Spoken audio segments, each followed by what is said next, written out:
हरे कृष्णा। मेरे मंत्रा live channel पर आप सभी का स्वागत है।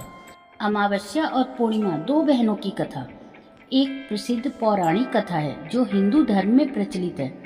ये कथा चंद्रमा की दो कलाओं अमावस्या अंधेरी रात और पूर्णिमा पूरी रात से संबंधित है। कथा के अनुसार दोनों बहनें एक दूसरे के विपरीत स्वभाव की हैं। पूर्णिमा धार्मिक और दयालु है जबकि अमावस्या अभिमानी और स्वार्थी है। कथा इस प्रकार है। एक नगर में एक सेठ रहता था जिसके दो पुत्र और दो पुत्रियां थीं। बड़ी बेटी का नाम पूर्णिमा और छोटी का अमावस्या था।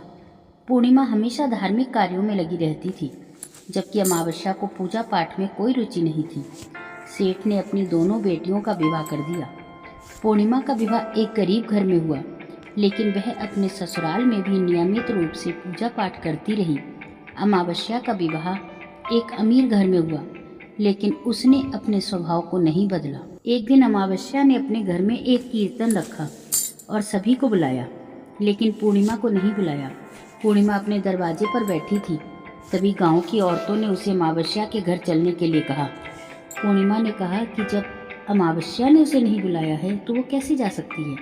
गांव की औरतों ने उसे बहुत समझाया लेकिन पूर्णिमा नहीं गई।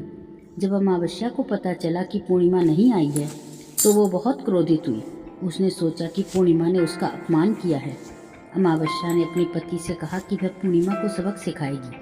अमावस्या ने पूर्णिमा के घर जाकर उसे बहुत बुरा भला कहा। पूर्णिमा ने अमावस्या को शांत रहने के लिए कहा और उसे समझाया कि वह भगवान की पूजा करती है इसलिए उसे किसी से डरने की ज़रूरत नहीं है। अमावस्या ने पूर्णिमा की बात नहीं सुनी और उसे श्राप देने लगी। तभी भगवान शिव वहाँ प्रकट हो गए और उन्होंने अमावस्या को समझाया कि उसे अपने बुरे कर्मों का फल मिलेगा। भगवान शिव ने पूर्णिमा को आशीर्वाद दिया और उसे सुख समृद्धि का वरदान दिया। इस कथा से हमें यह शिक्षा मिलती है कि हमें हमेशा दयालु, धार्मिक और विनम्र रहना चाहिए।